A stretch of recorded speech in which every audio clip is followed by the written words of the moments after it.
ഓം അമൃതേശ്വരിയായി നമഃ. നമഃശിവായ. ക്ലിയർ ആവുന്നുണ്ടെന്ന് വിചാരിക്കുന്നു. ക്ലിയർ ആണല്ലോ അല്ലേ പറയുന്നത്? ഏകാദശി ഉപവാസം ഗ്രൂപ്പിൽ ജോയിൻ ചെയ്തിട്ടുള്ള എല്ലാ സുഹൃത്തുക്കൾക്കും നമസ്കാരം. വീണ്ടും ഒരു ഏകാദശി വ്രതാനുഷ്ഠാനം ദിവസം കൂടി വരികയാണ്. വരുന്ന ചൊവ്വാഴ്ച ഫെബ്രുവരി 20-ാം തീയതി. ഈ മാസത്തെ ശുക്ലപക്ഷ ഏകാദശിയാണ്, അല്ലെങ്കിൽ മാഘമാസത്തിലെ ശുക്ലപക്ഷ ഏകാദശി എന്നറിയപ്പെടുന്ന ഇതിന് ജയ ഏകാദശി എന്നൊരു പേര് കൂടിയുണ്ട്. ഏകാദശിയെ പറ്റി ഒരുപാട് കാര്യങ്ങൾ നമ്മൾ പല ക്ലാസ്സുകളിലായിട്ട് കേട്ടതാണ്. അതിന്റെ പുരാണ വശവും പിന്നെ സയന്റിഫിക് ആയിട്ടുള്ള വശങ്ങളും അതുകൊണ്ടുള്ള ഗുണങ്ങളും എല്ലാം എല്ലാ ക്ലാസ്സിലും നമ്മൾ കേൾക്കുന്നുണ്ട്. അപ്പം ഏകാദശിയെ കുറിച്ച് എന്തെങ്കിലും രണ്ടു വാക്ക് സംസാരിക്കണം എന്നാണ് ഇപ്പൊ ഞാൻ വിചാരിച്ചു. എന്നാ ഇന്ന് ജയ ഏകാദശിയാണ് ഇനി വരുന്നത്. അത് തീർക്കാൻ പോവാ.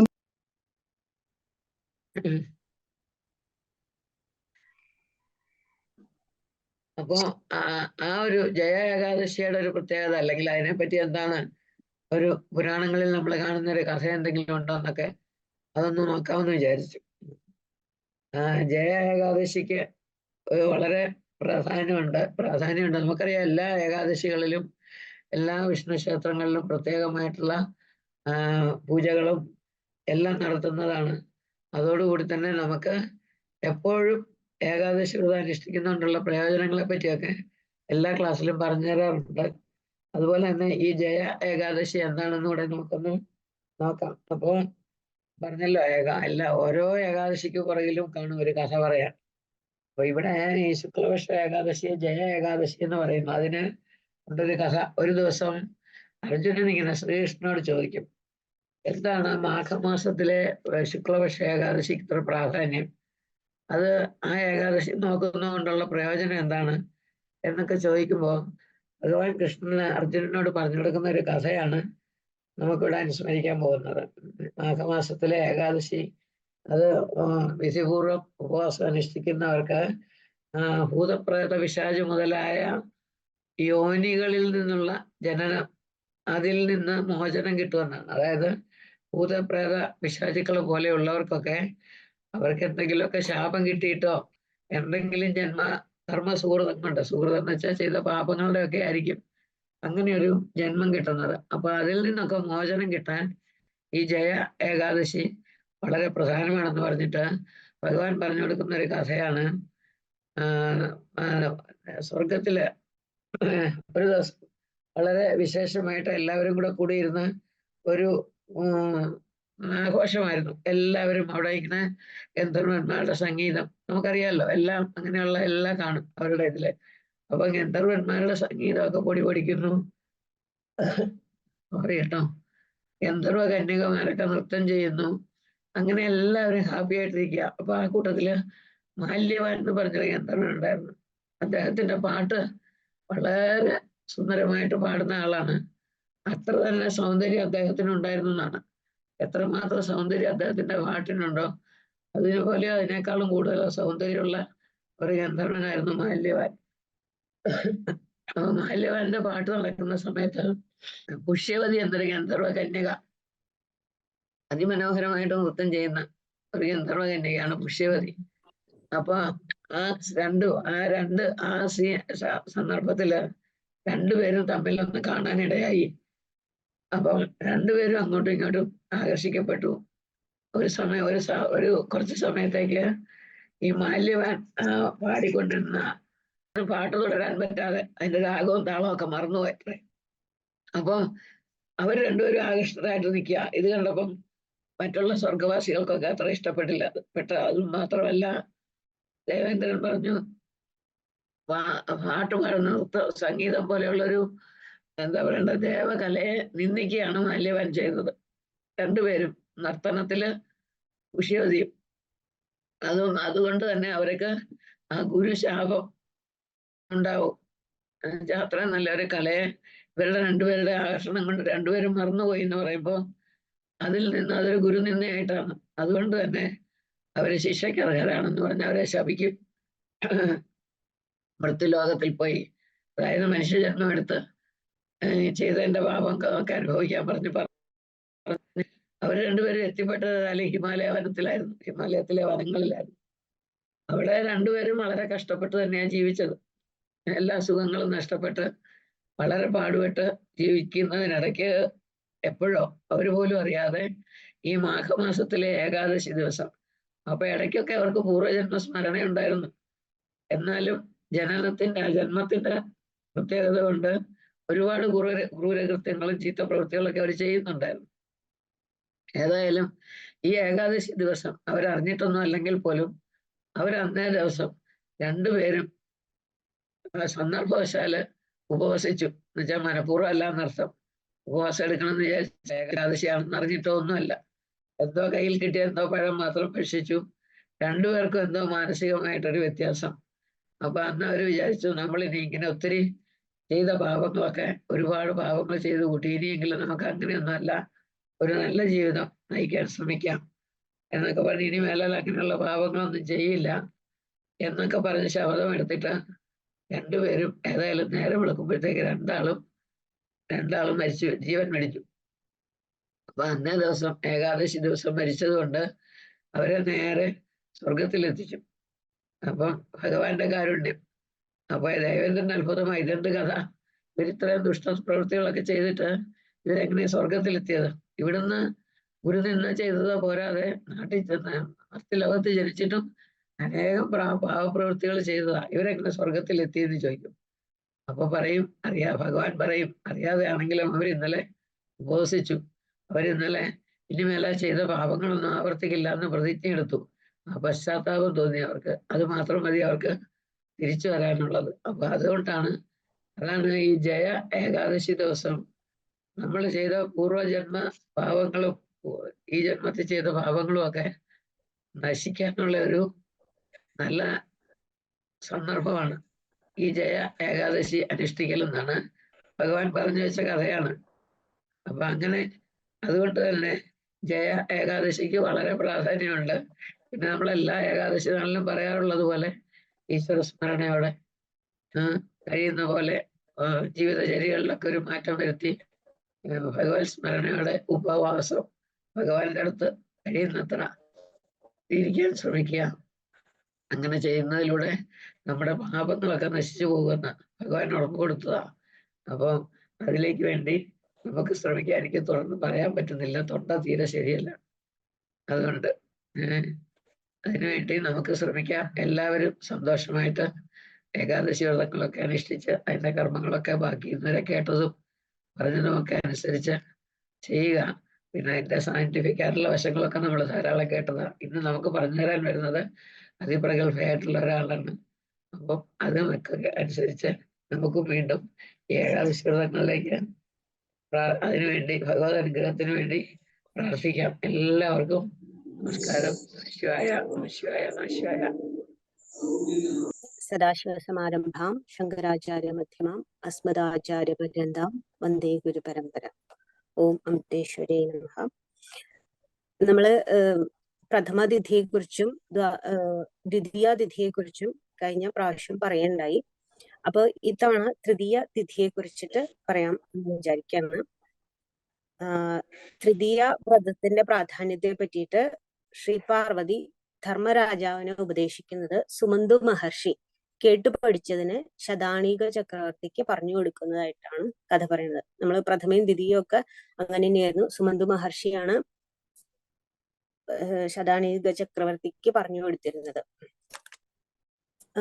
ഈ വ്രതത്തിന്റെ അധിദേവത എന്ന് പറയുന്നത് ഗൗരി ദേവിയാണ്. ജനങ്ങളുടെ സൗഭാഗ്യത്തിനായിട്ട് ശ്രീ പാർവതി തന്നെ ആവിഷ്കരിച്ച ഒരു വ്രതം ആണത്രേ തൃതീയ വ്രതം. അപ്പൊ പറയുന്നത് എന്താ വെച്ചാല്, ഈ വ്രതം അനുഷ്ഠിക്കുന്നവർക്ക് ശ്രീ പാർവതി എപ്രകാരമാണോ ശ്രീ പരമേശ്വരനോട് കൂടിയിട്ട് ദാമ്പത്യ സുഖത്തിലിരിക്കുന്നത്, അതുപോലെ ദാമ്പത്യ സുഖം ലഭിക്കും എന്നാണ് ഇതിന്റെ ഫലം പറയുന്നത്. ഇനി തൃതീയ വ്രതത്തിന്റെ മുഖ്യ അംശം എന്ന് പറയുന്നത് ഉപ്പ് വർജിക്കുക എന്നുള്ളതാണ്. വ്രതം അനുഷ്ഠിക്കുന്നവർക്ക് രാത്രി ഉപ്പില്ലാത്ത ഭക്ഷണം കഴിക്കാം എന്നാണ് പറയുന്നത്. പിന്നെ കന്യകമാര് ഈ വ്രതം അനുഷ്ഠിച്ചാല് നല്ല ഭർത്താവിനെ ലഭിക്കും. പുത്രനില്ലാത്തവൾക്ക്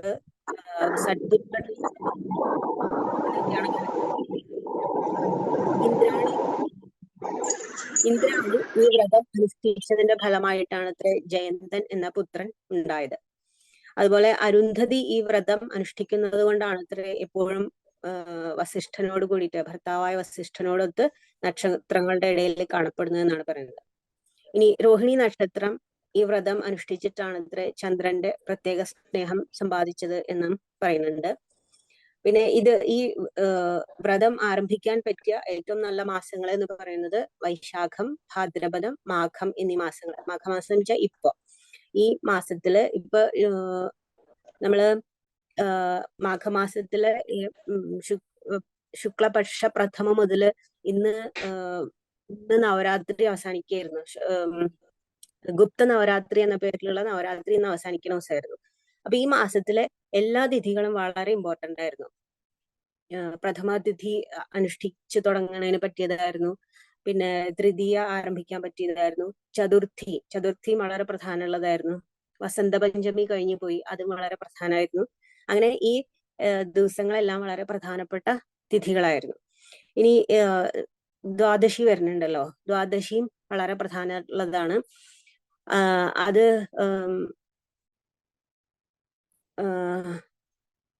അത് വളരെ ഇമ്പോർട്ടന്റ് ആയിട്ടുള്ള ഒന്നായിട്ടാണ് ഈ പുരാണങ്ങൾ പറയുന്നത്. ഇനി വൈശാഖ മാസത്തിലെ തൃതീയാണ് സാധാരണയായിട്ട് നമ്മൾ തൃതീയ ആഘോഷിക്കുക. അക്ഷയ തൃതീയ എന്നുള്ള പേരിലാണ് സാധാരണ നമ്മൾ കേട്ടിട്ടുള്ള ഒന്ന്.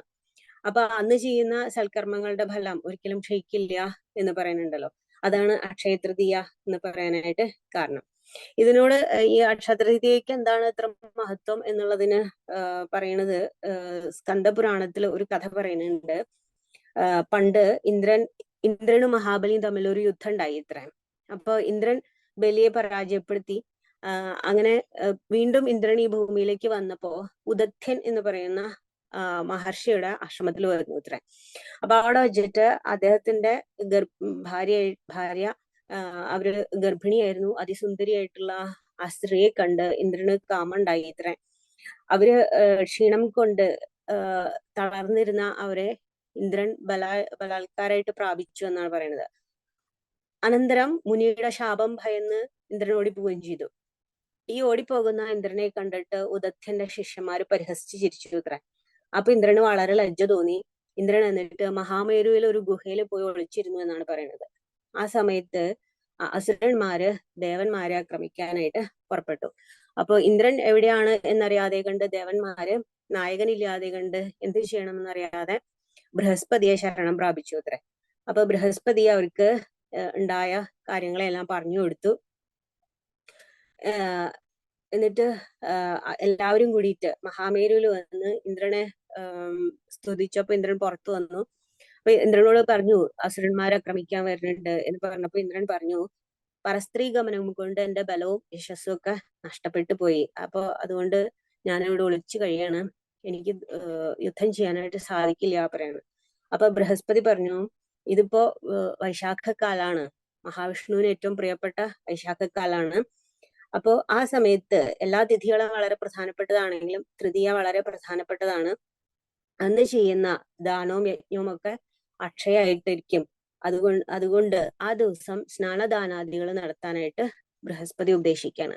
അങ്ങനെ ഗുരുവിന്റെ ഉപദേശം അനുസരിച്ച് ഇന്ദ്രൻ പ്രവർത്തിച്ചതുകൊണ്ട് ഇന്ദ്രന് ബലവും യശസ്സൊക്കെ തിരിച്ചു കിട്ടിയെന്നും അങ്ങനെ ഇന്ദ്രൻ അസുരന്മാരെ തോൽപ്പിച്ച് ദേവന്മാരോടുകൂടി സ്വർഗത്തിലേക്ക് തിരിച്ചെത്തി എന്നൊക്കെയാണ് അക്ഷയ തൃതീയയുടെ കഥയായിട്ട് പറയുന്നത്. ഇനി ഈ തൃതീയയായിട്ട് ബന്ധപ്പെട്ട് രസകരമായിട്ടുള്ള ഒരു കാര്യം എന്താ വെച്ചാല്, കഴിഞ്ഞ ആഴ്ചയില്, ഈ ആഴ്ചയുടെ തുടക്കത്തില് ഞങ്ങൾ കാഞ്ചീപുരത്ത് കച്ചപേശ്വരർ എന്ന് പറയുന്ന ഒരു അമ്പലത്തിൽ പോകണ്ടായി.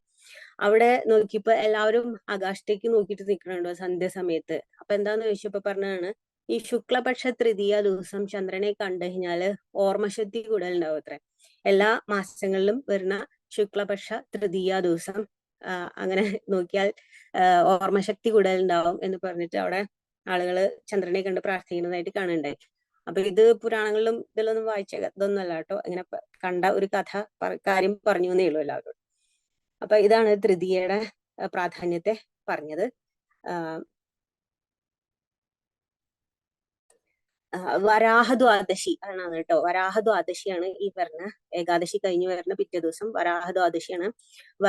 ഭഗവാൻ വരാഹാവതാരം എടുത്തിട്ട് ഭൂമിയെ ഉയർത്തിക്കൊണ്ടുവന്ന, ഹിരണ്യാക്ഷനിൽ നിന്ന് മോചിപ്പിച്ച് ഭൂമിയെ രക്ഷിച്ച ദിവസമായിട്ടാണ് അത്ര വരാഹദ്വാദശി ആഘോഷിക്കുന്നത്.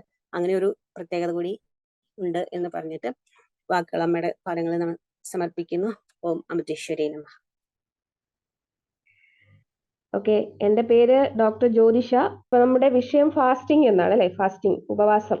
ഓക്കെ, അപ്പം കുറെ കാര്യങ്ങളൊക്കെ മനസ്സിലാക്കിയെന്ന് ഞാൻ കരുതുന്നു. നേരത്തെ ഡോക്ടർ ഒരു ക്ലാസ് എടുത്തിട്ടുണ്ടെന്ന് പറഞ്ഞു. അപ്പോ കുറെ കാര്യങ്ങളൊക്കെ അറിയായിരിക്കും. എങ്കിലും നാച്ചുറോപ്പതി റിലേറ്റഡ് ആയിട്ട് എന്താണ് ഉപവാസം, അതിനെ കുറിച്ചാണ് നമ്മൾ ഇന്ന് സംസാരിക്കാൻ പോകുന്നത്. ഓക്കെ, അപ്പോ ഞാനിപ്പോ ഒരു ഉപവാസം തുടങ്ങുമ്പോൾ എന്തൊക്കെ കാര്യങ്ങൾ ചെയ്യണം, അതാണ് ആദ്യം നമ്മൾ ശ്രദ്ധിക്കേണ്ടത്. ഓക്കെ, അപ്പം ഉപവാസം എന്താണെന്നൊക്കെ നിങ്ങൾക്ക് അറിയായിരിക്കും അല്ലേ? ഓക്കെ, അപ്പം ഉപവാസം ചെയ്യുമ്പോൾ നമ്മൾ എന്തെല്ലാം കാര്യങ്ങൾ ശ്രദ്ധിക്കണം? ആദ്യം നമ്മൾ നമ്മുടെ ശരീരമാണ് ആദ്യം നമ്മൾ ശ്രദ്ധിക്കേണ്ടത് അല്ലേ? നമ്മൾ വേറെ ഒന്നും ആദ്യം ചിന്തിക്കാൻ പാടില്ല, നമ്മുടെ ശരീരം. അപ്പൊ നമ്മുടെ ശരീരം നമ്മളിലോട്ട് തന്നെ നമ്മൾ ശ്രദ്ധിക്കണം. അതാണ് ആദ്യം ഉപവാസം കൊണ്ട് ഉദ്ദേശിക്കുന്നത്. മറ്റൊന്നുമല്ല, മറ്റു തലങ്ങളുണ്ട്, അതൊക്കെ ഇപ്പൊ നമ്മളൊരു ക്ലാസ് കഴിഞ്ഞതേ ഉള്ളൂ.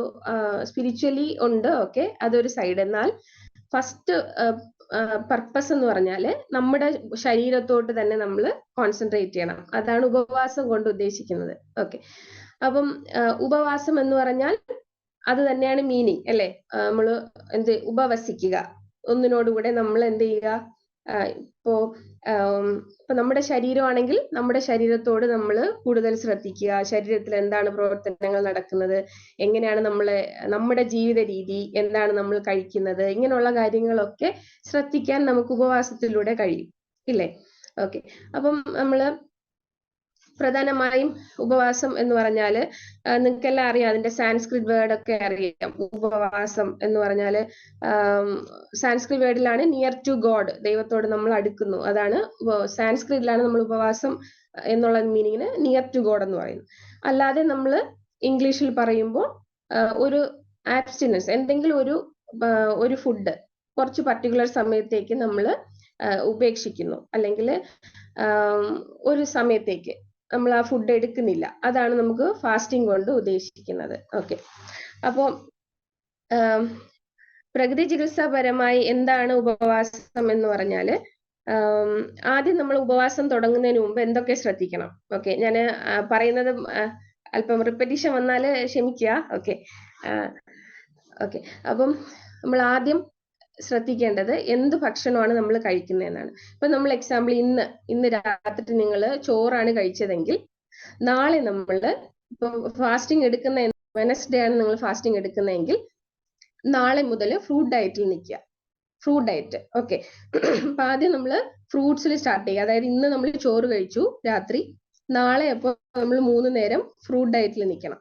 ഓക്കെ, അപ്പൊ ഇത് ഞാൻ നോർമൽ ആയിട്ട് പറയുന്നതാണ്. ഡിസീസ് വൈസ് പിന്നീട് പറഞ്ഞുതരാം. ഓക്കെ, അപ്പൊ നോർമൽ ആയിട്ടുള്ള ഒരു വ്യക്തി ഇപ്പോ വെയിറ്റ് കുറയ്ക്കണം, അല്ലെങ്കിൽ ജസ്റ്റ് ഒരു റെജുവിനേഷൻ അതിന് വേണ്ടി ചെയ്യുന്നതാണെങ്കിൽ നമ്മൾ എന്ത് ചെയ്യണം? ആദ്യം ഫ്രൂട്ട് ഡയറ്റിൽ തുടങ്ങുക. ഇപ്പൊ 3 നേരം നമ്മൾ നാളെ ഫ്രൂട്ട് ഡയറ്റ്, തൊട്ടടുത്ത ദിവസം ജ്യൂസ് കുടിക്കുക, 3 നേരം ജ്യൂസ് കഴിക്കുക. അടുത്താണ് നമ്മൾ ഫാസ്റ്റിംഗിലേക്ക് പോകേണ്ടത്. ഓക്കെ, അപ്പം അങ്ങനെ വേണം നമ്മൾ തുടങ്ങാൻ. ഓക്കെ, അപ്പൊ ഇന്ന് നമ്മൾ കട്ടിയായ ആഹാരം കഴിച്ചു, നാളെ നമ്മൾ ഫ്രൂട്ട് ഡയറ്റിൽ നിൽക്കുക, തൊട്ടടുത്ത ദിവസം ജ്യൂസിൽ നിൽക്കുക, അത് കഴിഞ്ഞിട്ടാണ് നമ്മൾ ഫാസ്റ്റിംഗിലേക്ക് പോകേണ്ടത്. ഇങ്ങനെയാണ് അതിന്റെ ഒരു ഷെഡ്യൂൾ. തിരിച്ച് നമ്മൾ ഫാസ്റ്റിംഗ് നിർത്തുമ്പോഴും അങ്ങനെ തന്നെയാണ്. ആദ്യം എന്ത് ചെയ്യുക? ജ്യൂസിൽ ഫാസ്റ്റിംഗ് നിർത്തിയതും ജ്യൂസ് കുടിക്കുക, അടുത്ത് നമ്മൾ ഫ്രൂട്ട്സ് കഴിക്കുക, പിന്നെ മാത്രമേ നമ്മൾ കുക്ക്ഡ് ഫുഡ് കഴിക്കാവൂ. അങ്ങനെ വേണം നമ്മൾ. അപ്പൊ ഇത് എപ്പോഴും നമ്മുടെ മനസ്സിലുണ്ടാകണം. ഇല്ലാതെ ഇപ്പൊ നമ്മൾ ഇന്ന് ചോറ് കഴിച്ചിട്ട് നാളെ ഉടനെ നമ്മൾ ഫാസ്റ്റിംഗ് എടുക്കുന്നത് ഒരിക്കലും ശരീരത്തിന് നല്ലതല്ല.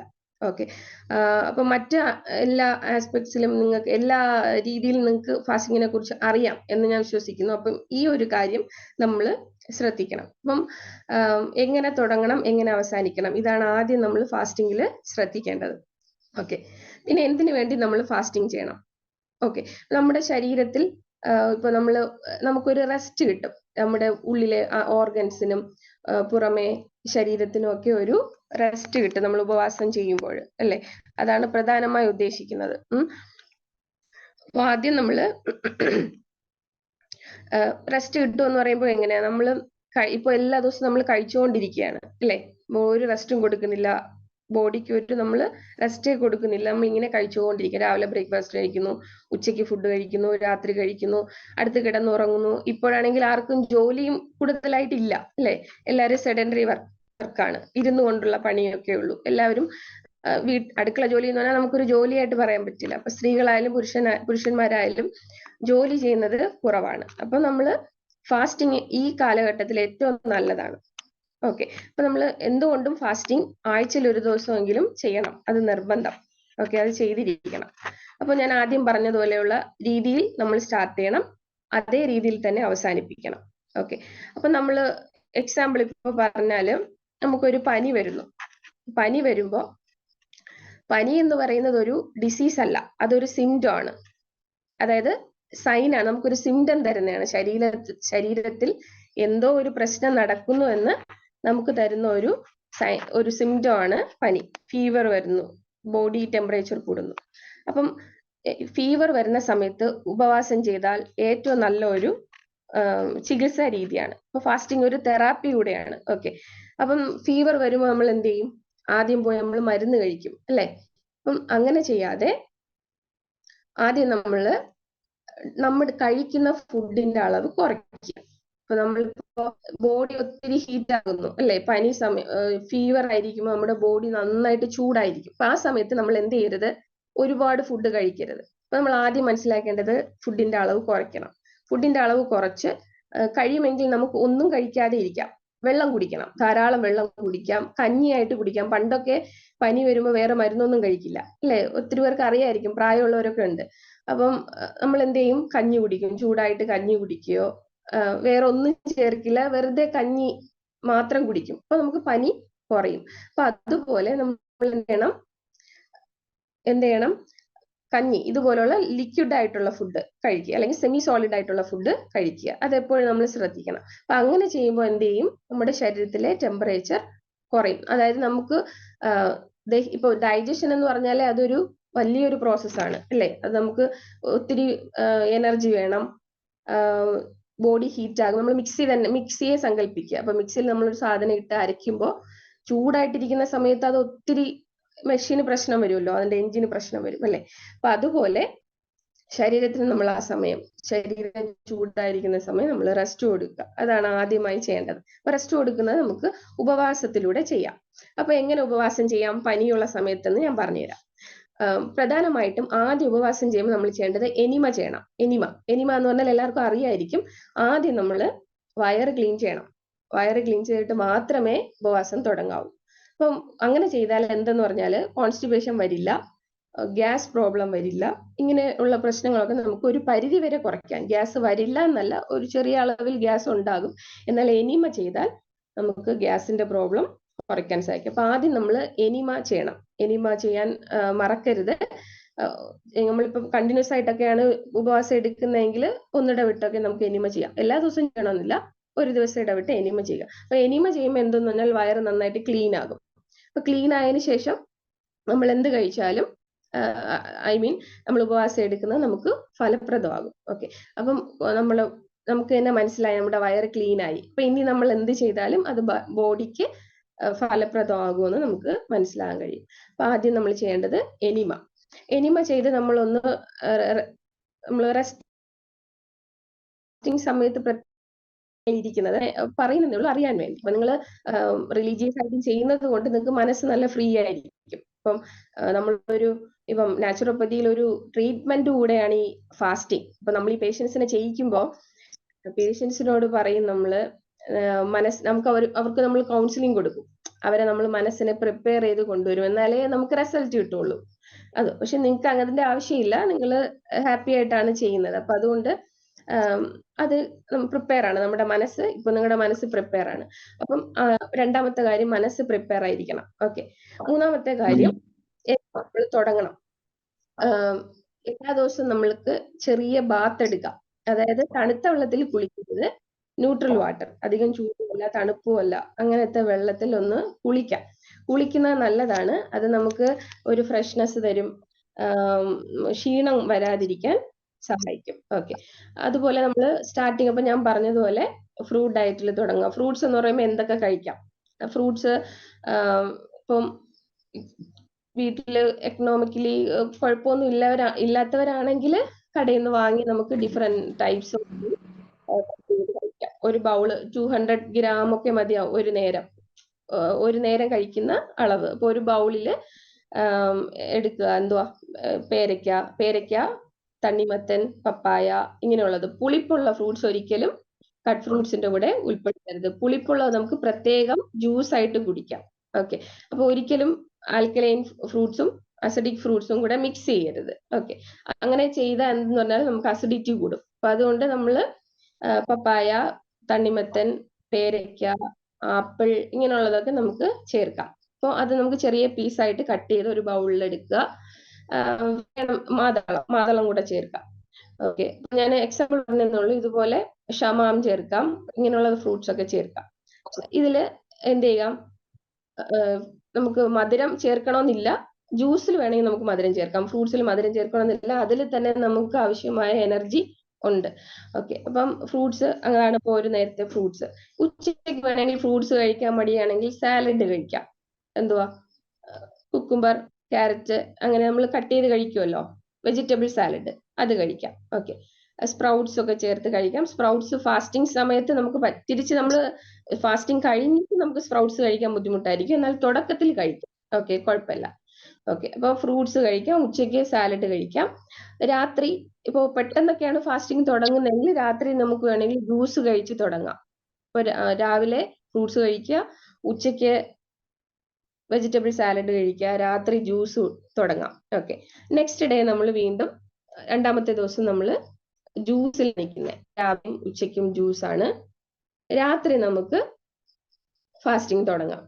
ഓക്കെ, ഇപ്പൊ മൂന്നാമത്തെ ദിവസം ഫാസ്റ്റിംഗ് തുടങ്ങുന്നവരുടെ കാര്യം ഞാൻ പറയുന്നത്. അപ്പൊ ഇങ്ങനെ മാത്രമേ തുടങ്ങാൻ പാടുള്ളൂ. അപ്പൊ രാത്രി നമ്മൾ ഫാസ്റ്റിംഗ് തുടങ്ങുന്നു. ഫാസ്റ്റിംഗ് എന്ന് പറയുമ്പോൾ വാട്ടർ ഫാസ്റ്റിംഗ് ചെയ്യുന്നവരുണ്ടാകാം, ലെമൺ ജ്യൂസ് ഫാസ്റ്റിംഗ് ചെയ്യുന്നവരുണ്ടാകും. അപ്പൊ ലെമൺ ജ്യൂസ് എന്ന് പറയുമ്പോൾ ഹണി ഉപയോഗിക്കുന്നതാണ് ഏറ്റവും കൂടുതൽ നല്ലത്. ഇപ്പോൾ ഹണിയൊക്കെ ഒറിജിനൽ കിട്ടാൻ പാടാണ്, എങ്കിലും പഞ്ചസാരയെക്കാളും തേൻ ഉപയോഗിച്ച് കുടിക്കാൻ ശ്രമിക്കുക. ഓക്കെ, തേനാണ് നല്ലത്. ഇല്ലെങ്കിൽ കരിപ്പട്ടിയോ ശർക്കരയോ വൈറ്റ് ഷുഗർ ഉപയോഗിക്കരുത്. ഓക്കെ, അപ്പം അത് ചേർത്ത് നമുക്ക് ജ്യൂസ് ഉണ്ടാക്കി കഴിക്കാം. ഓക്കെ, രാത്രി നമ്മൾ തലേദിവസം രാത്രി ഫാസ്റ്റിംഗ് തുടങ്ങി. അപ്പൊ നീ പറഞ്ഞ പോലെ ലെമൺ ജ്യൂസ് കുടിക്കുക. ലെമൺ ജ്യൂസ് ഇല്ലെങ്കിൽ വാട്ടർമെലൺ ജ്യൂസോ ജ്യൂസ് ആയിട്ട് കുടിക്കുക. അതാണ് ഞാൻ ഉദ്ദേശിച്ചത്. ഓക്കെ, അടുത്ത ദിവസം നമ്മൾ ഫാസ്റ്റിംഗ് തുടങ്ങും. ഫുള്ള് ഫാസ്റ്റിംഗ് ആണ്. ലെമൺ ജ്യൂസ് മാത്രമേ കുടിക്കുകയുള്ളൂ. ഓക്കെ, മനസ്സിലായോ? സംശയം ഉണ്ടെങ്കിൽ ലാസ്റ്റ് ചോദിച്ചാൽ മതി, പറഞ്ഞുതരാം. അപ്പൊ മൂന്നാമത്തെ ദിവസം നമ്മൾ ഫാസ്റ്റിംഗ് ആണ്. ഫാസ്റ്റിംഗില് 3 നേരം പ്രശ്നങ്ങൾ, അൾസർ, ഇങ്ങനെയൊക്കെ ഉള്ളവർക്ക് വേണമെങ്കിൽ ആഷ്കോഡ് ജ്യൂസ് കുടിക്കാം. കുമ്പളങ്ങ ജ്യൂസ് കുടിച്ചാൽ നമുക്ക് അസിഡിറ്റി. അപ്പൊ നിങ്ങൾ ഈ ഫാസ്റ്റിംഗ് ചിലപ്പോൾ പുളിച്ചിരികളിലൊക്കെ ഒത്തിരി ബുദ്ധിമുട്ടുണ്ടാകും ചിലർക്ക്. അപ്പൊ അങ്ങനെയുള്ളവർക്ക് കുമ്പളങ്ങ ജ്യൂസ്, കുമ്പളങ്ങ കിട്ടുന്നില്ലെങ്കിൽ കുക്കുംബർ ജ്യൂസ് ആയാലും മതി. അതിന്റെ തോല് കളഞ്ഞ് കുരു കളഞ്ഞിട്ട് മിക്സിയിൽ നന്നായി അടിച്ച്, അധികം വെള്ളം ചേർക്കാതെ അടിക്കുക. എന്നിട്ട് നന്നായി അരിച്ച് ആ ജ്യൂസ് നമുക്ക് മതിയാവും, കോൺസെൻട്രേറ്റഡ് ആയിട്ട്. ഒത്തിരി വെള്ളം ചേർത്ത് കുടിക്കണമെന്നില്ല, വെള്ളം അല്ലാതെ നമ്മൾ കുടിച്ചാൽ മതി. ഓക്കെ, എന്നാലേ അതിന്റെ ഗുണം കിട്ടുള്ളൂ. അപ്പൊ നമ്മൾ ഒരു ചെറിയ കഷ്ണം എടുക്കുവാണെങ്കിൽ അധികം വെള്ളം ചേർക്കാതെ മിക്സിയിൽ അടിച്ച് അങ്ങനെ കുടിക്കുക. ഓക്കെ, അപ്പൊ നമുക്ക് അസിഡിറ്റി വരില്ല. അപ്പൊ അത് കഴിഞ്ഞ് നമുക്ക് ലെമൺ ജ്യൂസ് കുടിച്ചാലും വലിയ പ്രശ്നം തോന്നില്ല. അങ്ങനെ വേണം നമ്മൾ ഫാസ്റ്റിംഗ് തുടങ്ങാം. നമ്മൾ ആദ്യത്തെ ദിവസം, മൂന്നാമത്തെ ദിവസം ഫാസ്റ്റിംഗ് ആണ്. ഇപ്പോൾ ഫാസ്റ്റിംഗ് അടുത്ത് നമ്മൾ വീണ്ടും നമുക്ക് ഒരു ദിവസം ഞങ്ങൾ ഫാസ്റ്റിംഗ് മതിയെങ്കിൽ നെക്സ്റ്റ് ഡേ ഇതുപോലെ തന്നെ റിലീസ് ചെയ്യുക. എങ്ങനെയാണോ നമ്മൾ തുടങ്ങിയത് അതുപോലെ നിർത്തുക. ഓക്കെ, അപ്പം അടുത്ത ദിവസം ജ്യൂസ് ആണ്. എന്തെങ്കിലും ജ്യൂസ് എന്ന് പറയുമ്പോൾ ഗ്രേപ്പ് ജ്യൂസ് ആകാം, പൈനാപ്പിൾ ജ്യൂസ്, അതൊക്കെ കുടിക്കാം. ഓക്കെ, അത് ഓരോരുത്തരുടെ ഹെൽത്ത് അനുസരിച്ച്. അടുത്ത നെക്സ്റ്റ് ഡേ എന്ത് ചെയ്യുക? ഫ്രൂട്ട്സിലേക്ക് വരിക. Fruits, vegetable salad. അത് കഴിഞ്ഞിട്ട് വേണം നോർമൽ കുക്ക്ഡ് ഫുഡ് കഴിക്കാൻ. ഓക്കെ, ഇനി ചിലർക്ക് സംശയം കാണും, കുക്ക്ഡ് ഫുഡ് കഴിച്ചുകൊണ്ട് ഫാസ്റ്റിംഗ് ചെയ്യാവോ എന്ന് ചോദിക്കുന്നവരുണ്ട്. കഴിവതും ഫാസ്റ്റിംഗ് ചെയ്യുമ്പോൾ അത് ഒഴിവാക്കുക. പിന്നെ നിങ്ങൾക്ക് ഇടയ്ക്ക് കഴിക്കണമെന്നുണ്ടെങ്കിൽ ഇപ്പോൾ ഇന്റർമീഡിയറ്റ് ഫാസ്റ്റിംഗ് ഒക്കെ വരുമ്പോൾ നമ്മൾ ഇടയ്ക്ക് കഴിക്കുമല്ലോ. അപ്പൊ അങ്ങനെയുള്ള ഫുഡ് എപ്പോഴും ആവിയിൽ വേവിച്ച ഭക്ഷണമായിരിക്കണം. ആവിയിൽ വേവിച്ചതോ അല്ലെങ്കിൽ സ്റ്റീം ചെയ്ത ഫുഡാണ് കൂടുതൽ നല്ലത്. ഓക്കെ, അല്ലാതെ നമ്മളിപ്പോ ഒത്തിരി സ്പൈസസ് ചേർത്തൊന്നും ഉണ്ടാക്കി കഴിക്കരുത്. അത് പ്രത്യേകിച്ച് ഈ ഫാസ്റ്റിംഗ് തുടങ്ങുന്നതിന് മുൻപും ശേഷവും നമ്മൾ ശ്രദ്ധിക്കണം. സ്പൈസി ആയിട്ടുള്ള ഫുഡെല്ലാം ഒഴിവാക്കുക, ഉപ്പിന്റെ അളവ് കുറയ്ക്കുക, എരിവ് കുറച്ച് കഴിക്കണം. അപ്പൊ അതെല്ലാം ശ്രദ്ധിച്ചു വേണം നമ്മൾ ഫുഡ് പ്രിപ്പയർ ചെയ്യാൻ. ഓക്കെ, മറ്റൊരു കാര്യം,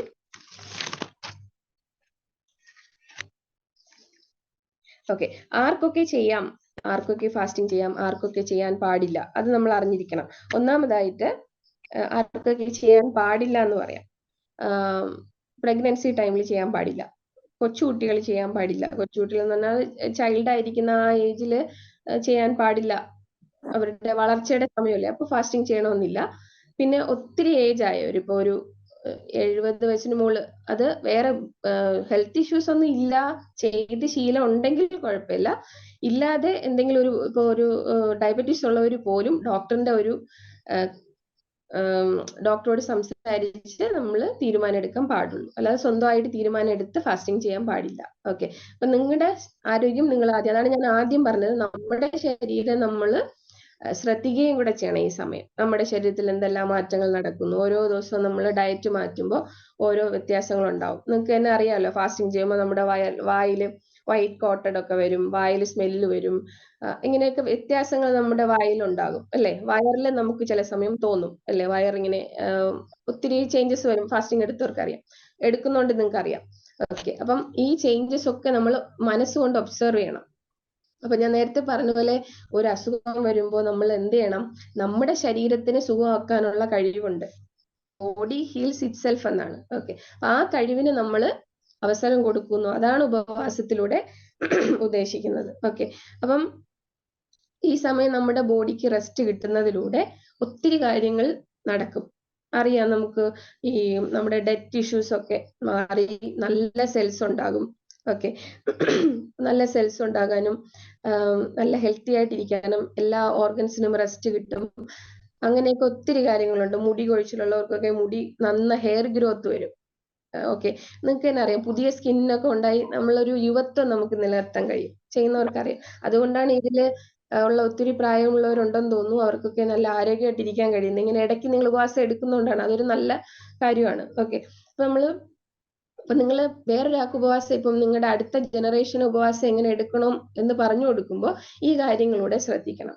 ഓക്കെ, ഇത് കറക്റ്റായിട്ട് ശ്രദ്ധിച്ച് ചെയ്യാത്തത് കൊണ്ടാണ് ഒത്തിരി ബുദ്ധിമുട്ടുകൾ വരുന്നത്. ഓക്കെ, അതുപോലെ ലോങ് ടൈം ഫാസ്റ്റിംഗ് പാടില്ല. ഒത്തിരി നാൾ ചെയ്യുന്നത് ഒരിക്കലും അനുവദനീയമല്ല. നമ്മൾ ചെയ്യുന്നത് എപ്പോഴും നമ്മുടെ ആരോഗ്യം അനുസരിച്ചായിരിക്കണം. ഇപ്പോൾ ഒരു എക്സാമ്പിൾ പറഞ്ഞാൽ, ഇപ്പോൾ വെയിറ്റ് കുറയ്ക്കണമെന്നുള്ളവർ പോലും കണ്ടിന്യൂസ് ആയിട്ട് ഒരിക്കലും ഫാസ്റ്റിംഗ് എടുക്കാൻ പാടില്ല. ഓക്കെ, നമുക്കൊരു ഡ്യൂറേഷൻ ഉണ്ട്. നമ്മുടെ ഇപ്പോൾ ഇന്റർമീഡിയറ്റ് ഫാസ്റ്റിംഗ് ആണെങ്കിൽ പോലും 16/8 എന്നുള്ള രീതിയിലാണ്. അതായത് 8 മണിക്കൂർ നമ്മൾ കഴിക്കുമെങ്കിൽ 16 മണിക്കൂർ ഫാസ്റ്റിംഗ്. ഓക്കെ, ആ രീതിയിൽ മാത്രമേ നമ്മൾ ചെയ്യാൻ പാടുള്ളൂ. ഓക്കെ, അപ്പം ഇന്റർമീഡിയറ്റ് ഫാസ്റ്റിംഗ് 3 രീതിയിൽ നമുക്ക് എടുക്കാം. ഒന്ന് ആൾട്ടർനേറ്റ് ഡേയ്സിൽ എടുക്കാം, അല്ലെങ്കിൽ 2 ദിവസം ഫാസ്റ്റ് ചെയ്യാം, 1 ദിവസം കഴിക്കാം, അങ്ങനെ ചെയ്യാം. ഓക്കെ, വേറൊരു രീതി എങ്ങനെയാ, ഓൾട്ടർനേറ്റ് ഡേയ്സ് ഞാൻ പറഞ്ഞു. അപ്പം അത് നമുക്ക് ഡിസീസ് വൈസ് നമുക്ക് പേഷ്യന്റിനെ കണ്ടാൽ മാത്രമേ അത് പറയാൻ പറ്റുള്ളൂ. ഓക്കെ, അപ്പൊ ഞാൻ പേഷ്യന്റ് എന്ന് പറയുന്നത്, ഞങ്ങളുടെ പേഷ്യന്റിന്റെ കാര്യം പറയുന്നുണ്ടാണേ, നിങ്ങളാരും പേഷ്യന്റ് എന്ന് ഉദ്ദേശിക്കുന്നതല്ല. അപ്പം ഞാൻ ഉദ്ദേശിച്ചത് നിങ്ങളുടെ രോഗം എന്താണെന്ന്, അല്ലെങ്കിൽ ഇപ്പൊ നിങ്ങളുടെ ബുദ്ധിമുട്ട് എന്താണെന്ന് നോക്കിയിട്ട് മാത്രമേ ഫാസ്റ്റിംഗ് ചെയ്തു തുടങ്ങാവൂ. ഓക്കെ, അപ്പൊ ആദ്യം നമ്മൾ അത് ശ്രദ്ധിക്കണം. അപ്പൊ ഞാൻ കുറച്ചു കാര്യങ്ങൾ പറഞ്ഞു. ഓക്കെ, അപ്പോ ശ്രദ്ധിക്കേണ്ട കാര്യമാണ് ഞാൻ പറഞ്ഞത്. അപ്പം എങ്ങനെ തുടങ്ങണം, എങ്ങനെ അവസാനിക്കണം, ഈ കാര്യങ്ങൾ ഫാസ്റ്റിംഗ് എടുക്കുന്ന സമയം നമ്മൾ ശ്രദ്ധിക്കണം.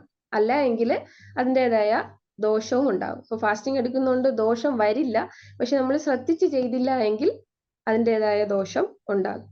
ഓക്കെ, അപ്പം ഒത്തിരി ചെയ്യുമ്പോൾ എന്ത് ചെയ്യും, നമുക്ക് അത് സ്റ്റാർവേഷൻ ആയിട്ട് മാറും. ഫാസ്റ്റിംഗ് തന്നെ സ്റ്റാർവേഷനിലേക്ക് പോകാൻ പാടില്ല. ഓക്കെ, അതാണ്. അപ്പം ഹെൽത്തി ഫാസ്റ്റിംഗ് എന്ന് പറഞ്ഞാൽ നമുക്ക് അത് ചെയ്തതിനു ശേഷം നമുക്കൊരു ആരോഗ്യം ഉണ്ടാവണം. ഓക്കെ, അപ്പം അതെപ്പോഴും നമ്മൾ ശ്രദ്ധിക്കണം. ഒരിക്കലും നമ്മൾ വീക്കായി പോകുന്നെങ്കിൽ ഫാസ്റ്റിംഗ് കൊണ്ട് ഗുണം ഉണ്ടാകുന്നില്ല എന്നുള്ളത് നമ്മൾ ശ്രദ്ധിക്കണം. ഓക്കെ, ഞാൻ ഉദ്ദേശിച്ച കുറെ കാര്യങ്ങൾ പറഞ്ഞു. ഇനി കുറെ കാര്യങ്ങളുണ്ട്. അപ്പം ബേസിക് ആയിട്ടുള്ള കാര്യങ്ങളാണ് ഞാൻ ഉദ്ദേശിച്ചത്. ഓക്കെ, പിന്നെ ഒരു കാര്യം, നമ്മൾ ആദ്യം നമ്മുടെ ലൈഫ് സ്റ്റൈൽ ശരിയാക്കണം. അപ്പം ഇപ്പൊ നിങ്ങൾ സ്പിരിച്വലി ആണ് ഫാസ്റ്റിംഗ് ചെയ്യുന്നതെങ്കിലും, അതായത് നമുക്ക് ആത്മീയമായ രീതിയിലാണ് നിങ്ങൾ ഫാസ്റ്റിംഗ് ചെയ്യുന്നതെങ്കിലും, ആദ്യം നമ്മൾ നമ്മുടെ ലൈഫ് സ്റ്റൈൽ ക്ലിയർ ചെയ്യണം. അപ്പം ലൈഫ് സ്റ്റൈൽ എന്ന് പറയുമ്പോൾ ഡെയിലി ഒരു അരമണിക്കൂർ എക്സസൈസ് ചെയ്യണം. ഓക്കെ, അത് കമ്പൽസറി ആയിട്ട്, അതായത് ഈ ഫാസ്റ്റിംഗ് എടുക്കുന്നതിന് മുൻപ് ഒരാഴ്ച, അപ്പൊ നമുക്കൊരു പ്രിപ്പറേഷൻ വരും. ഒരു എക്സസൈസ് ചെയ്യണം, റെഗുലർ ആയിട്ട് കഴിക്കുന്ന ആഹാരം നമ്മൾ ശ്രദ്ധിക്കുക, വെള്ളം കുടിക്കുന്നത്, മറ്റു കാര്യങ്ങൾ ചെയ്യുന്നതൊക്കെ ഒന്ന് നോർമൽ ആക്കുക. അപ്പം തന്നെ നമ്മുടെ മൈൻഡും ക്ലിയർ ആവും. നമ്മൾ ശരീരം ഓക്കെ ആവുമ്പോൾ മൈൻഡും അതുപോലെ റെഡി ആവും. പിന്നെ നമ്മൾ ഫാസ്റ്റിംഗ് ചെയ്യുമ്പോൾ നമുക്ക് വേറെ പ്രശ്നമൊന്നും വരില്ല. ബോഡി അതുമായിട്ട് അങ്ങ് അഡ്ജസ്റ്റ് ആവും. അതാണ് നമ്മളെ മനസ്സും ശരീരവും ഒരുപോലെ ഗുണം ചെയ്യുമെന്ന് പറയുന്നത്. അപ്പം ശരീരം ഓക്കെ ആയിരുന്നാൽ മാത്രമേ മനസ്സും കറക്റ്റ് ആയിട്ടിരിക്കുള്ളൂ. അപ്പൊ നമ്മള് ശരീരം ആദ്യം ഒരു കറക്റ്റ് ആയിട്ട് ഒരു ലൈഫ് സ്റ്റൈൽ, നിങ്ങൾക്ക് ഒരു കൃത്യമായ ഒരു സമയം വേണം. കഴിക്കുന്ന ആഹാരം കൃത്യസമയം കഴിക്കുക, കൃത്യസമയം ഉറങ്ങുക. കറക്റ്റ് സമയം ഉറങ്ങണം, അതും പ്രധാനമാണ്. എല്ലാ ദിവസവും ഒരേ സമയം ഉറങ്ങുക. ഓക്കെ, ഒരുപാട് സമയം ഉറങ്ങരുത്, പകല് കിടന്ന് ഉറങ്ങരുത്. പകൽ ഒരു അരമണിക്കൂറൊക്കെ വേണമെങ്കിൽ പ്രായമുള്ളവർക്ക് റെസ്റ്റ് എടുക്കാം, അല്ലാതെ നമ്മൾ പകൽ സമയം ഉറങ്ങാൻ പാടില്ല. അപ്പൊ ഇങ്ങനെയുള്ള കാര്യങ്ങളൊക്കെ ശ്രദ്ധിച്ച് ബോഡി ഒന്ന് എനർജറ്റിക് ആയതിനു ശേഷം മാത്രം നമ്മൾ ഫാസ്റ്റിംഗ് ചെയ്തു തുടങ്ങുക. എന്തുകൊണ്ട് ഇതൊക്കെ പറയുന്നെന്ന് പറഞ്ഞാല്, വെറുതെ നമ്മളിങ്ങനെ വന്നിരുന്നിട്ട്, അതായത് നമ്മൾ ഒന്നും ഒരു പ്രിപ്പറേഷൻ ഇല്ലാതെ പെട്ടെന്ന് ഒരു ദിവസം നാളെ എനിക്ക് ഫാസ്റ്റിംഗ് എടുക്കണം എന്ന് പറഞ്ഞ് നമ്മൾ ചെയ്യുമ്പോഴാണ് അതിന് നമുക്ക് ശരീരത്തിൽ ദോഷം ഉണ്ടാകുന്നത്. അപ്പൊ നമ്മൾ ഒരാഴ്ച മുതൽ നമുക്ക് അതിനൊരു പ്രിപ്പറേഷൻ വേണം. ഒരാഴ്ച നമ്മൾ അതിനായി ശരീരത്തെ ഒരുക്കുക, അതുപോലെ മനസ്സും പ്രിപ്പയർ ചെയ്യുക. അടുത്ത ആഴ്ച നമ്മൾ ഫാസ്റ്റിംഗ് ചെയ്തു തുടങ്ങുക. ഓക്കെ, അപ്പൊ അതെപ്പോഴും നമ്മൾ ശ്രദ്ധിക്കണം. പിന്നെ ഫാസ്റ്റിംഗ് ചെയ്താൽ മറ്റെന്തൊക്കെ ഗുണങ്ങളാണെന്നുള്ളത് പറയാം. പ്രത്യേകിച്ച് ഈ സ്റ്റിഫ്നെസ് ഒക്കെ ഉള്ളവർക്ക് കുറയാൻ നല്ലതാ. ബോഡി സ്റ്റിഫ്നെസ്, പ്രത്യേകിച്ച് ആർത്രൈറ്റിസ് ഒക്കെ ഉള്ളവർക്ക് നല്ലതാണ്. ചെയ്ത് കഴിഞ്ഞവർക്ക് അറിയായിരിക്കും, ഉപവാസമൊക്കെ ചെയ്ത് ശീലമുള്ളവർക്ക് അറിയായിരിക്കും. ചെയ്ത് കഴിയുമ്പോൾ നമുക്കൊരു ഫ്രീ ആയിട്ട് തോന്നും. ജോയിന്റ് സ്റ്റിഫ്നെസ് ഒക്കെ കുറഞ്ഞ് നല്ല ഫ്രീ ആയിട്ട് തോന്നും. ഓക്കെ, അതുപോലെ തന്നെ കോൺസ്റ്റിപ്പേഷൻ കുറയാൻ നല്ലതാണ്, ഇൻഡൈജഷൻ കുറയാൻ നല്ലതാണ്, ഗ്യാസിന്റെ പ്രോബ്ലം കുറയാൻ നല്ലതാണ്. അപ്പം ഇങ്ങനെയുള്ള ചെറിയ ചെറിയ പ്രശ്നങ്ങൾ, ഇതൊക്കെ ഇറിറ്റബിൾ ബവൽ സിൻഡ്രോം എന്ന് പറഞ്ഞാൽ പെട്ടെന്ന് ഇങ്ങനെ മോശം പോകണമെന്ന് തോന്നും, എന്നാ പോയാൽ പോകത്തില്ല, അങ്ങനെയുള്ള ബുദ്ധിമുട്ടൊക്കെ ഉള്ളവരുണ്ട്. അതൊക്കെ മാറാൻ നല്ലതാണ്. പിന്നെ ചെയ്യാൻ പാടില്ലാത്തത് കണ്ടീഷൻ ഏതൊക്കെയെന്ന് പറഞ്ഞാൽ, ഡയറി ഉള്ള സമയത്ത് ചെയ്യാൻ പാടില്ല. ഡിസെൻട്രി എന്ന് പറഞ്ഞാല് നമ്മുടെ മോഷനില് ബ്ലഡ് വരുന്ന സമയം, ചിലർക്ക് അങ്ങനെയുള്ള കണ്ടീഷൻ വരും. അങ്ങനെയുള്ളവരൊന്നും ഫാസ്റ്റിംഗ് ചെയ്യാൻ പാടില്ല. ഓക്കെ, ട്യൂബർക്ലോസിസ് ഉള്ളവര് ഫാസ്റ്റിംഗ് ചെയ്യാൻ പാടില്ല. ഇതുപോലെ ചില കണ്ടീഷൻസ് ഉണ്ട്. മറ്റുള്ള എല്ലാവർക്കും ചെയ്യാം. പിന്നെ പ്രത്യേകം ശ്രദ്ധിക്കേണ്ടത്, ഈ ഹാർട്ട് അറ്റാക്ക് ഒക്കെ കഴിഞ്ഞിട്ട് ഇരിക്കുന്നവര്, അല്ലെങ്കിൽ എന്തെങ്കിലും ഒരു മെഡിക്കേഷനിൽ കണ്ടിന്യൂസ് ആയിട്ട് മരുന്ന് കഴിച്ചുകൊണ്ടിരിക്കുന്നവരൊക്കെ ആണെങ്കിൽ ഒരു ഡോക്ടറെ കണ്ട് ഒപ്പീനിയൻ എടുത്തതിന് ശേഷം മാത്രമേ ചെയ്തു തുടങ്ങാവൂ. അല്ലാതെ നിങ്ങളുടെ ഇഷ്ടത്തിന് ഫാസ്റ്റിംഗ് ചെയ്യാൻ പോകരുത്. ഓക്കെ, അത് ഏത് തരത്തിലുള്ള ഫാസ്റ്റിംഗ് ആയാലും നമ്മളെപ്പോഴും നമ്മുടെ ആരോഗ്യം നോക്കിയിട്ട് മാത്രമേ ചെയ്യാവൂ. അപ്പൊ ആദ്യം ഞാൻ പറഞ്ഞ കാര്യം ഓർക്കുക, നമ്മളെ തന്നെ ആദ്യം ശ്രദ്ധിക്കണം. അതാണ് ഫാസ്റ്റിങ്ങിലൂടെ ഉദ്ദേശിക്കുന്നത്. അപ്പം നമ്മുടെ പഞ്ചേന്ദ്രിയങ്ങളെ കൺട്രോൾ ചെയ്യുന്നു അല്ലെ, അതാണ് ഇതിലൂടെ ഉദ്ദേശിക്കുന്നത്. അപ്പം പഞ്ചേന്ദ്രിയങ്ങളെ കൺട്രോൾ ചെയ്യുന്നതിലൂടെയാണ് നമുക്ക് ഉപവാസം ചെയ്യാൻ കഴിയുന്നത്. ഇല്ലെങ്കിൽ നമുക്കിപ്പോ കൊതി വരും. നമ്മൾ അടുക്കളയിൽ ഫുഡ് ചെയ്തുകൊണ്ടിരിക്കുകയാണെങ്കിൽ നമ്മൾ ഉപവാസിക്കുന്നു, വേറൊരാൾ കുക്ക് ചെയ്യുന്നെങ്കിൽ നമുക്ക് അതിന് കൊതി വരും. അപ്പൊ അത് കൊതി വരാതെ നമ്മൾ ഇരിക്കണമെങ്കിൽ നമുക്ക് പഞ്ചേന്ദ്രിയങ്ങളോട് കൺട്രോൾ വേണം അല്ലെ. അപ്പം കൊതി വരുന്ന ഒരു എക്സാമ്പിൾ പറഞ്ഞു, അതുപോലെ എന്തെങ്കിലും കേൾക്കുമ്പോൾ, അതെങ്കിലും ഒരു ശബ്ദം കേൾക്കുമ്പോൾ ഒക്കെ നമുക്ക്, ഇപ്പൊ നിങ്ങൾക്ക് ഒരു ഉപവാസം എടുക്കണമെങ്കിൽ തന്നെ അതിനൊരു കൺട്രോൾ വേണം, മനസ്സിന് കൺട്രോൾ വേണം. അതുപോലെ ശരീരവും കൺട്രോൾ ആകണം. അപ്പം അത് കൺട്രോൾ ആകണമെങ്കിൽ കൃത്യമായ രീതിയിൽ നമുക്ക് വേറെ ഒരു പ്രശ്നവുമില്ല, ഹെൽത്ത് ഇഷ്യൂസ് ഒന്നും ഇല്ല എന്ന് നമ്മൾ ഉറപ്പുവരുത്തുക. എന്നാൽ മാത്രമേ ചെയ്യുന്നത് കൊണ്ടുള്ള ഗുണം ഉണ്ടാവുള്ളൂ. ഓക്കെ, പിന്നെ ഫാസ്റ്റിംഗ് ഇപ്പോ നിങ്ങൾക്ക് അടുത്തിപ്പോ മിനി ഡോക്ടർ ഉണ്ട്, അതുപോലെ ആയുർവേദ ഡോക്ടേഴ്സ് ഉണ്ട്, അല്ലെങ്കിൽ നമ്മളോട് ചോദിക്കാം. അപ്പം ഫാസ്റ്റിംഗ് എടുത്ത് തുടങ്ങുന്നതിന് മുമ്പ് നിങ്ങൾക്ക് നിങ്ങളുടെ ഒരു ബ്ലഡ് റിപ്പോർട്ട്സ് എല്ലാം ഒന്ന് നോക്കാം. നോർമൽ ബ്ലഡ് എല്ലാം CBC കംപ്ലീറ്റ് ബ്ലഡ് കൗണ്ട് ഒന്ന് നോക്കി ഉറപ്പുവരുത്തിയതിന് ശേഷം ചെയ്യുന്നതാണ് കുറച്ചുകൂടെ നല്ലത്. ഓക്കെ, അപ്പം വേറെ പ്രശ്നമൊന്നും വരാതിരിക്കും. പിന്നെ പ്രത്യേകിച്ച് നിങ്ങൾക്ക് അറിയാമായിരിക്കും, ക്യാൻസർ പോലും ഉപവാസത്തിലൂടെ സുഖമാകുന്നുണ്ട്, ക്യാൻസർ പോലും. പക്ഷെ അത് അതിനൊരു സ്റ്റേജ് ഉണ്ട്, ആ സമയത്ത് മാത്രം, അതും ഡോക്ടറിന്റെ കൺസൾട്ട് മാത്രമേ അത് ചെയ്യാൻ പറ്റൂ. അപ്പോ ഇന്ന് ഇത്രയും മതിയെന്ന് വിചാരിക്കുന്നു. അപ്പോ എന്തായാലും ഞാൻ ഇത്രയും പറഞ്ഞ് കൺക്ലൂഡ് ചെയ്യാണ്.